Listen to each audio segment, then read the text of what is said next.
Sí, muy buenas noches, abogado Leinberg. Hoy estamos realizando unos encuentros con juristas del derecho laboral, obviamente patrocinados por el Estudio Jurídico Guzmán y Asociados.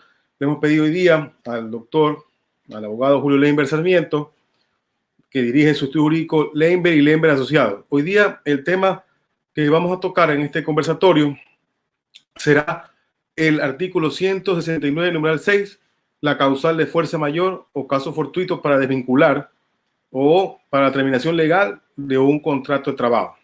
Entonces, la consulta que queremos hacerle, abogado, era, ¿usted qué opina al respecto de que en la actualidad muchas de las empresas han optado por una separación supuestamente legal y la han registrado, y hasta el corte del 7 de mayo tenemos cerca de unos 5.000 trabajadores desvinculados por la causal sexta del artículo 169? Quisiéramos su opinión, abogado.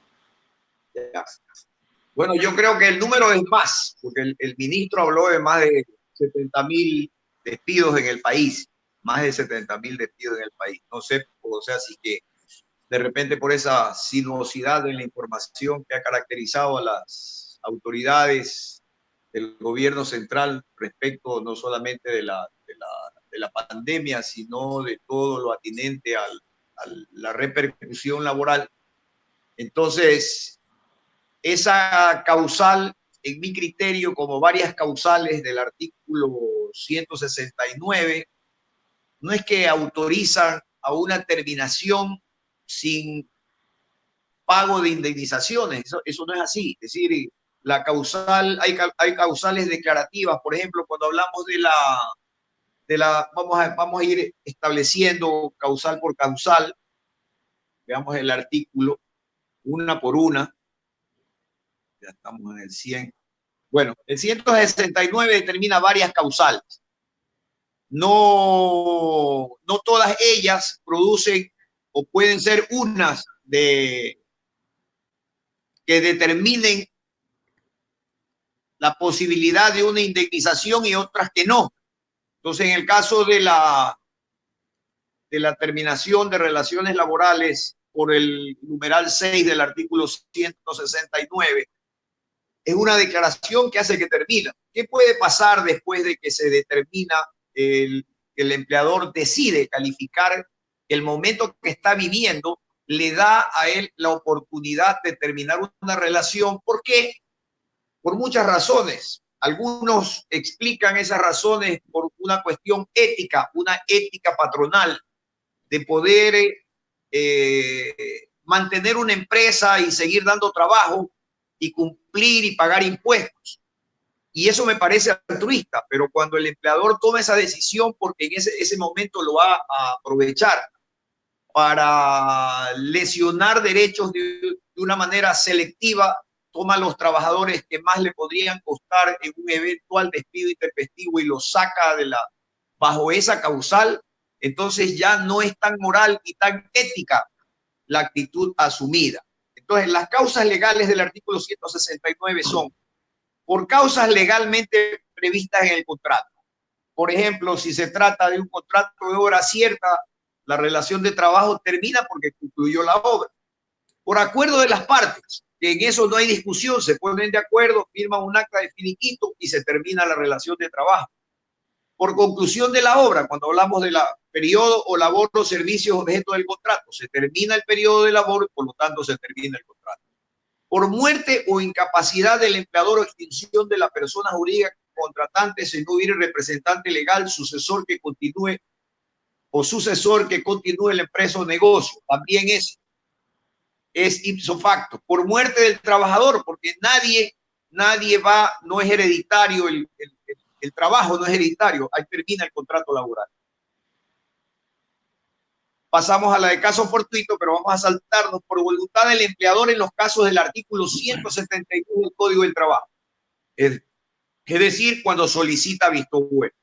Por voluntad del trabajador en los casos del artículo 173 del Código de Trabajo. Aquí ya se puso una situación administrativa para que tanto el empleador y el trabajador puedan dar por terminado el contrato. Y por desahucio presentado por el trabajador, que ahora se asume una renuncia, y esa renuncia pues da los mismos efectos que el desahucio y le permite al trabajador percibir el 25% de la última remuneración por años de servicio. La causa 6, por caso fortuito o fuerza mayor que imposibiliten el trabajo como incendio, terremoto, tempestad, explosión, plagas del campo, guerra y en general cualquier otro acontecimiento extraordinario que los contratantes no pudieron prever o que previsto no lo pudieron evitar. Entonces, aquí hay un sinnúmero de elementos que tienen que ser considerados. Vamos a la definición de lo que es caso fortuito y fuerza mayor. El caso fortuito es un caso inesperado, sujeto al azar. Generalmente se produce dentro del régimen interno de la empresa. Vamos a suponer, se hace mantenimiento a las máquinas y se está previendo una situación para que no se dañen. Pero viene un fallo electrónico y las daña todas. Eso se llama caso fortuito. Se produjo en el régimen interno de la empresa. No hay una fuerza externa, es el régimen interno. Se previó con el mantenimiento, pero igual se dio. El caso fortuito.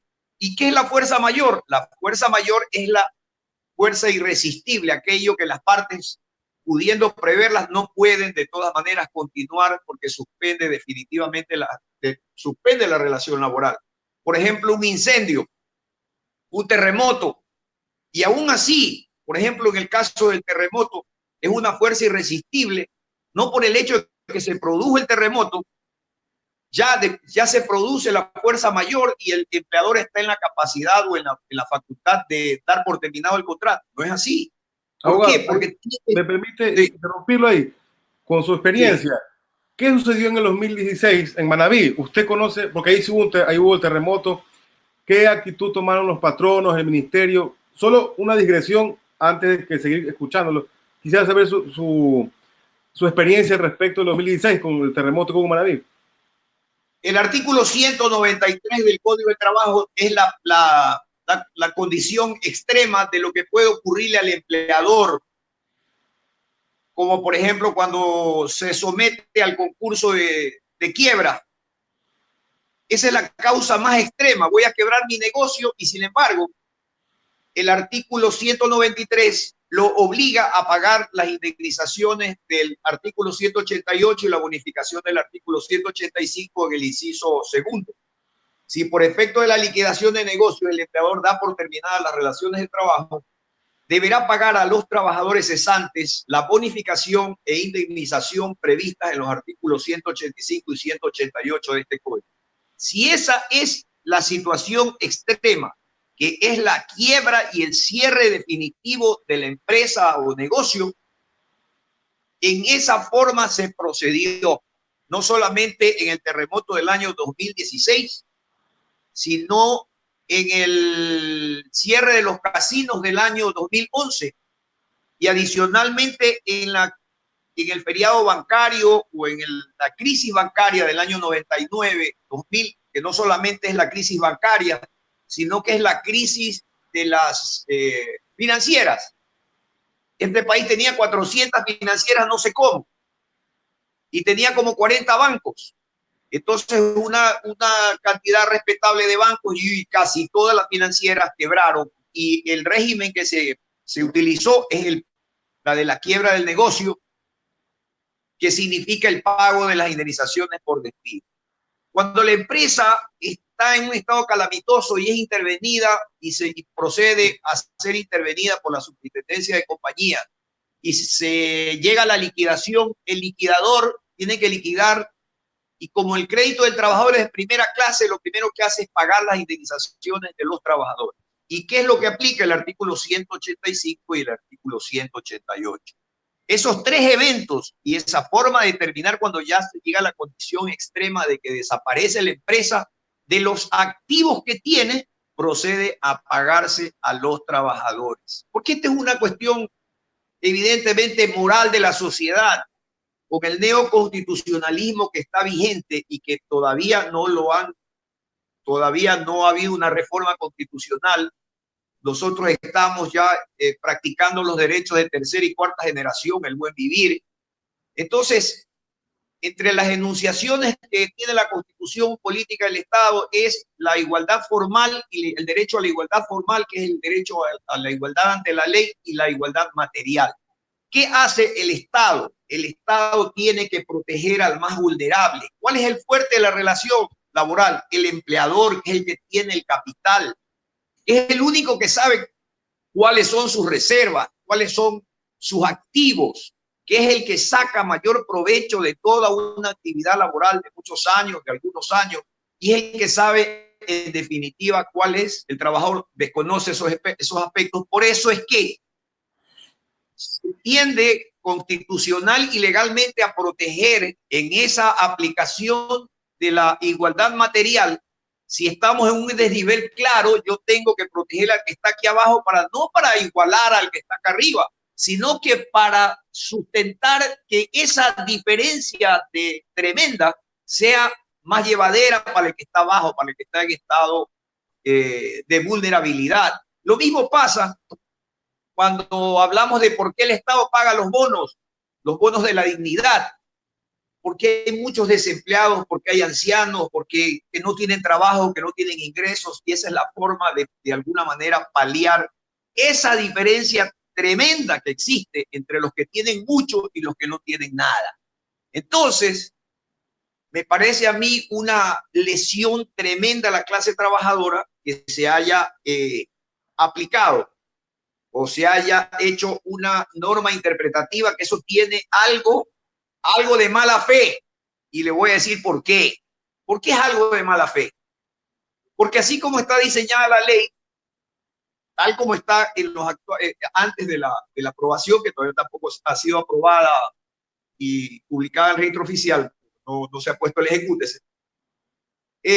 Simple y llanamente, si el empleador quebraba, se pagan las indemnizaciones por despido intempestivo. Si el despido es parcial, se pagan las indemnizaciones por despido intempestivo a los despedidos.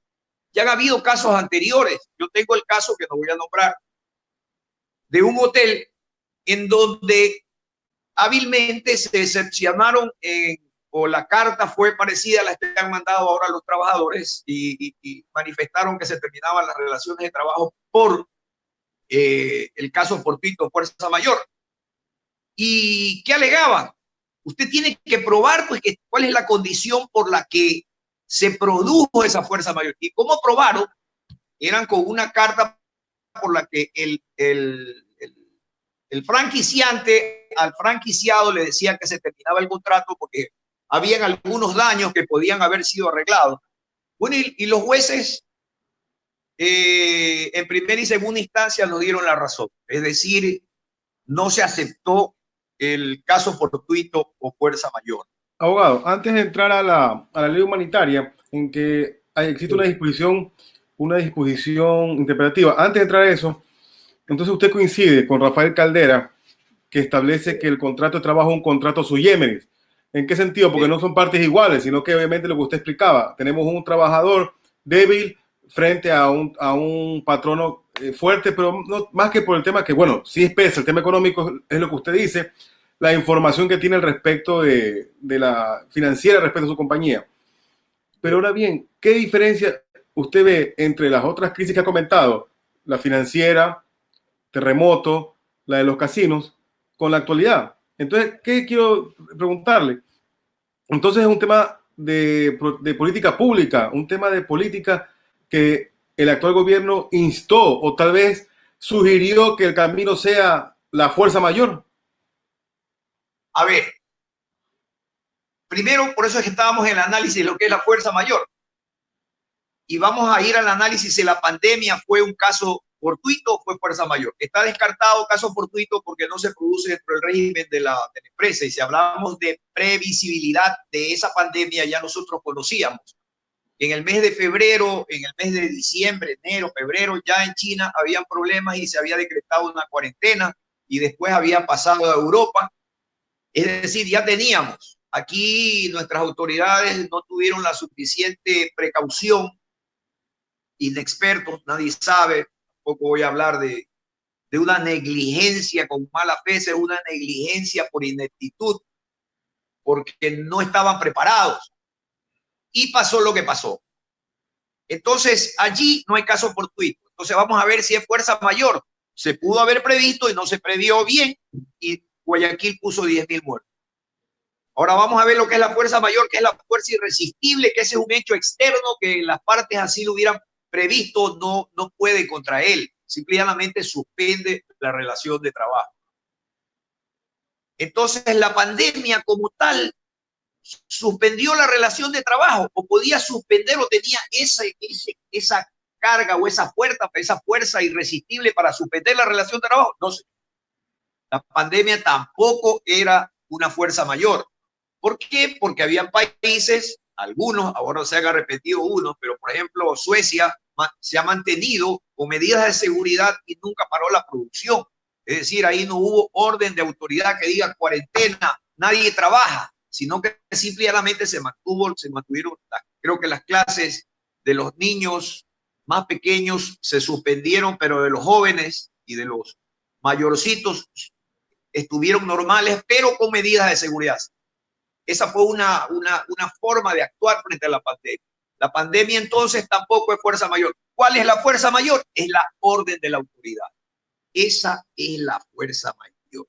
Y cuando analizamos eso, la fuerza mayor que se constituye en la orden de la autoridad no es una fuerza como para que el empleador la tome y diga, ¿sabe qué? Por esta decisión, que es el decreto ejecutivo 1017, que dispuso primero una suspensión del 17 al 24 de marzo y que después se fue alargando porque ya las disposiciones eran del COE nacional y ahora es de los COE cantonales. Entonces, esa es la que impide a las partes ejercer la relación laboral. ¿Qué pasa con la relación laboral? La relación laboral es permanente, a diferencia de lo que sucede en el campo civil. La justicia civil es eminentemente formalista, se dispone de lo que, o tiene que hacerse lo que se contrata, está en las cláusulas, las obligaciones de dar, hacer o no hacer. Y de repente yo soy deudor, pero me pasa o iba a entregar, yo soy el deudor que tiene que entregar la cosa y se perdió la cosa en un cataclismo. Entonces tiene que analizarse. ¿Y cómo se analiza? Con un juicio previo. Entonces aquí no hay juicio previo, por eso yo hablaba de la arbitrariedad del empleador de tomar la decisión de terminar la relación de trabajo. Entonces, la autoridad dispone la cuarentena e inmediatamente se dictan varios acuerdos ministeriales. Y todos ellos con un enunciado para proteger el empleo. Usted puede hacer esto, usted puede hacer el otro, porque hay algunas cosas o algunas disposiciones legales, como por ejemplo el artículo 47.1, que dice que usted por un periodo de 6 meses, renovable por 6 meses más, puede bajar la jornada máxima hasta en un 25% y eso conlleva la disminución de la remuneración. Es decir, ya estaba previsto. Pero alguien salió del sarcófago, porque esa es la verdad. Estos quicuyos que aparecen y que están escondidos y de repente los medios de comunicación les permiten, dijo que tenía que de alguna manera asimilarse o hacer una relación con los salarios mínimos que están vigentes en Colombia y en el Perú. Entonces, en Perú creo que son 200 y pico de dólares y en Colombia es algo parecido. Y nosotros estamos en 400 dólares el salario mínimo básico unificado. Bueno, se cumplió de esta manera lo que dijo un asesor financiero, de que se bajen las remuneraciones, y eso es lo que está sucediendo. Se han bajado las remuneraciones, que ese es un tema aparte de la... Entonces aquí hay otra cuestión. Siendo la labor o el trabajo una cuestión permanente, no puede terminar por la temporalidad. Y peor cuando es por disposición de la autoridad, en donde se están dictando medidas, acuerdos, que dice, señor, usted puede bajar la remuneración, señor, usted puede adelantar las vacaciones, señor, usted puede tener un acuerdo con sus trabajadores para no pagar lo que está pagando. Todo eso estaba encaminado a defender el empleo. Sin embargo, se produjeron los despidos por esta causa, que son despidos intempestivos. Entonces, la suspensión en civil está determinada en el contrato. Entonces, si viene esto, hay caso fortuito, fuerza mayor, muchas veces ya está previsto, simplemente no se puede cumplir la obligación. Pero en algunas ocasiones tiene que eso dirimirse ante el juez. Aquí, si los empleadores consideraron que esto era caso fortuito o fuerza mayor, simple y llanamente tenían que acudir ante el juez de trabajo para que el juez de trabajo califique si tenían razón o no tenían razón. Porque aquí hay varias situaciones, pues ahí hay la cuestión de no solamente la suspensión, que es temporal, porque aquí la suspensión no es definitiva, mientras todas las disposiciones dicen mientras dure la pandemia. ¿Cuál era el problema que tenía que dilucidarse aquí? Es un problema económico. Y yo sí entiendo que algunas empresas no estaban en capacidad para mantener una nómina y pagarles, pero hay cuestiones intermedias, acuerdos que ya estaban determinados en los acuerdos ministeriales, el acuerdo entre las partes. Entonces, es indudable que lo que el Estado quiso siempre fue proteger el empleo y la estabilidad de los trabajadores. Cuando yo actúo en forma contraria, estoy contrariando la orden y la disposición de la autoridad. Y lo mismo pasa dentro del contexto de la ley. Y le voy a hacer otra aclaración con esto. En primer lugar, en el proyecto inicial, original, no constaba la norma interpretativa que ahora se ha insertado en el proyecto que va a ir ya aprobado en segundo debate para el ejecútese del presidente. No constaba pues el asunto de la fuerza mayor y el caso fortuito. No había ninguna interpretación. No la hubo en el proyecto, no la hubo en el informe del primer debate, no la hubo en el primer debate y en el segundo debate, sin ninguna motivación, abusando de la discrecionalidad, la asamblea, la comisión que es de desarrollo económico, que no es laboral, dice que por las aportaciones que se habían hecho, se había decidido incorporar la reforma, porque era reforma. ¿Qué problema tenía la reforma? La reforma tenía que la ley rige para lo venidero. Entonces aquí está la trampa. Yo le he escuchado a la diputada Karina Arteaga decir que ella, para defender los derechos de los trabajadores, introdujo que no sea reforma, sino interpretación.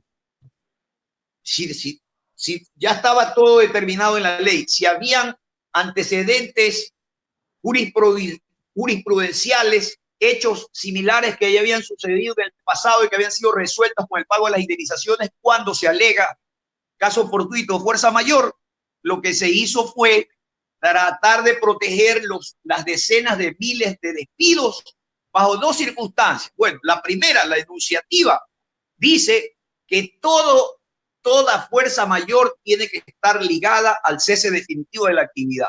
Parecía bien. A mí me hubiera parecido perfecto que lo digan y quede allí. Pero después hablan de la posibilidad de dos situaciones más. Entre esas, la última es que el empleador, facultan al empleador, son tres cosas. La primera es la suspensión. Déjenme ver un ratito.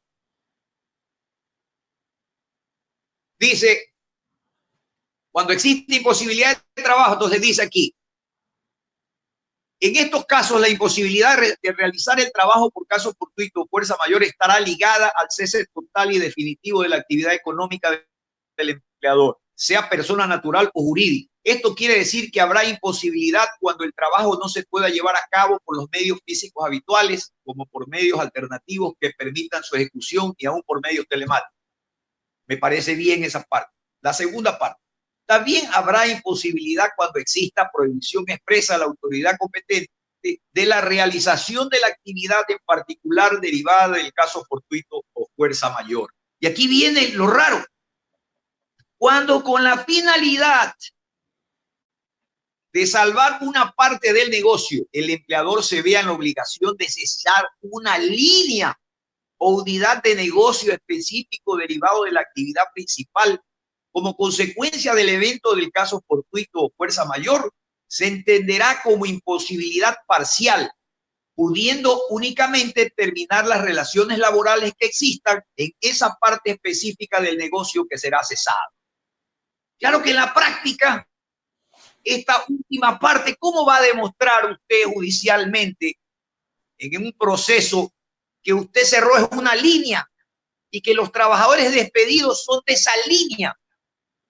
Eso está por gusto allí, pero si es una ley interpretativa, ¿no verdad? Lo que tenía que haberse interpretado es decir de una manera clara, vean señores, el asunto del cese de la actividad por caso fortuito, fuerza mayor, adoptado por el empleador, da derecho al pago de las indemnizaciones por despido intempestivo. Y se terminaba el asunto. Si hubieran querido mantener y defender el empleo, si hubieran querido no lesionar como han lesionado los derechos de los trabajadores, debieron de haber interpretado así. Una pregunta, es que hay opiniones divididas. Los abogados patronales establecen que esta reforma, bueno, que esta disposición interpretativa, para darle el nombre que le ha dado la Asamblea, vulnera más bien los derechos de los patronos en el sentido de la inseguridad jurídica, porque obviamente han establecido una disposición interpretativa para tener la opción de que sea retroactivo, según la posición de ellos, y además que han omitido en la interpretación la imposibilidad moral. Ellos establecían en sus argumentos que la imposibilidad de trabajo que pueda surgir de la fuerza mayor, el caso fortuito, era física y moral. Con esta disposición interpretativa se entiende que solo puede ser física el cierre, más no moral, como explicaban los abogados patronales. Le pregunto, ¿usted cree que está bien lo que ellos dicen al respecto de una existencia de una imposibilidad moral y además que en realidad es perjudicial para los derechos de los patronos? Según lo que usted nos está comentando, es al trabajador, pero esa es la postura del abogado patronal. Vean, ahí alguien dijo que había una lucha de morales, la moral del empleador y la moral del trabajador, pero indudablemente no se justifica la moral del empleador. Primero, porque los despidos comenzaron a partir de que se dicta la medida, y algunos despidos antes de la medida del decreto ejecutivo que declara la suspensión. Inmediatamente después de eso, mandaron las cartas con el cese de la relación por la causal 6 del artículo 169 del Código del Trabajo. Entonces la pregunta es, ¿quién les autorizó a ustedes a interpretar la ley en la forma que la han interpretado si ustedes sabían que la suspensión no era definitiva? Entonces hay disposiciones de otros países insertas en lo que tiene referencia al caso fortuito de la fuerza mayor, como la panameña y la paraguaya, que dan un plazo, pues, porque se entiende que efectivamente las empresas sienten un gran peso de mantener una nómina en la definición o en la disposición que está en el artículo 60 del Código de Trabajo, que obliga en caso de suspensión por fuerza mayor, imagínense ustedes, por fuerza mayor, no es por otra cosa, es por fuerza mayor, la suspensión de trabajo, el empleador tiene que pagar las remuneraciones por el tiempo de la suspensión. ¿Y cuál es la obligación del trabajador? Tiene que recuperar el tiempo no laborado, es decir, devengar lo que ya le pagaron. Y si no lo quiere devengar, tiene que devolver lo que ya le pagaron. Aquí tenían varias alternativas porque los decretos casi fueron inmediatamente. Entre esas, la de adelantar las vacaciones, es decir, ya yo te las pago, ya está adelantada, está pagada tus vacaciones, te las he adelantado por el año o el periodo que te debía, por el 2020, por el 2021, el 2022. Entonces tenían alternativas. ¿Cómo entonces podían interpretar ellos arbitrariamente que se trataba de una suspensión definitiva? Entonces yo sí entiendo que va a ser difícil para ellos probar el estado financiero, la situación de por qué pararon, por qué a unos y no a otros, y por qué todavía han subsistido a la crisis. No van a decir porque nos libramos de pagar 2 veces. No hay justificación, es decir, a todas luces, con la disposición legal que ha sido ahora interpretada, era indudable que los trabajadores tenían la razón y que debían de pagársele las indemnizaciones por despido intempestivo, porque esa determinación no es otra cosa de decir se termina la relación, es la demostración de la voluntad unilateral del empleador que interpreta una norma. ¿Cómo usted tiene que escoger? ¿Cuál escoge, señor, si está suspendida la relación laboral? Es por fuerza mayor. Ya admitimos que es por fuerza mayor. Señor, usted tiene la posibilidad de pagar las remuneraciones y de descontar después ese tiempo. Eso es por fuerza mayor. ¿Por qué entonces tengo que acogerme a la terminación si hay una norma que me dice que yo debo de pagar las remuneraciones por el tiempo de la suspensión? Entonces, la relación laboral es una relación permanente, no es como una relación civil que se termina con el cumplimiento de la obligación. O sea, a mí me pagaron y yo entrego la cosa que me han comprado. Ahí se terminó. Aquí no. Esto es de tracto sucesivo, de trabajar en la forma que está determinado el Código de Trabajo de una manera permanente. Se suspendió, muy bien. El Código del Trabajo en el artículo 60 dice a mí y no ha autorizado al empleador para que interprete la norma. De tal manera que cuando hacen esa interpretación sui generis, en donde diciendo que está ligada al cese total y definitivo, más abajo dicen que sí puede haber parcialmente. Aquí lo fundamental es defender al más vulnerable, defender al trabajador. Esa es la... Sí, perfecto. Muchísimas gracias. Solo como un poco recapitulando. Entonces, sí. Actualmente, bueno, muchos juristas coinciden con usted que la pandemia, es más, el doctor Vaca Mancheno coincide en que la pandemia como tal no es un eximente de responsabilidad por fuerza mayor. Más bien lo que podría entenderse como fuerza mayor o lo que se asegura que es una fuerza mayor es el estado de excepción como tal declarado por el presidente. Una vez teniendo eso en cuenta, lo que debieron haber los patronos realizados tenían dos opciones en el código. Uno, el artículo 60, que es la suspensión de la relación laboral y la recuperación de la jornada. Y en su defecto, la devolución de esos valores, tal cual establece el código. Si no quieres hacerlo así, tenías la opción de las resoluciones, perdón, de los acuerdos ministeriales que establecían suspensión de la jornada, que es el 77 y el 80, que suspendías la jornada y establecías un programa de pagos, un cronograma de pagos acordado. Esa era parte de la suspensión. Además, también incentivaba la reducción de la jornada laboral, que está en el artículo 47.1 del Código del Trabajo, y también estos acuerdos ministeriales dándole un poco de facilidad, porque en el 47.1 habla de situación financiera negativa, que tiene que demostrar con estado financiero. En la actualidad, como era un tema temporal, le daban la oportunidad de acogerse a ese tipo de reducción de jornada laboral, pero se pagaba los beneficios sociales al Instituto Ecuatoriano de acuerdo a su remuneración, no la reducida, que es lo que se ha promulgado ahora. La reducida, dice la reducida, y así dice. Entonces, la reducida, que hay una... Sí, perdón, y tenía el patrón, entonces tenemos 60, 47.1, acuerdo ministerial 77 y el 80, y finalmente, que es algo que no tocamos porque, bueno, pero es evidente, es el teletrabajo. El teletrabajo, si los patronos acudían a eso, estaban trabajando 8 horas, solo que cambiaba la ubicación y había un control telemático o informático. Entonces, después de haber agotado todas estas instancias, tiene que aprobar eso primero el patrono, no las agotó.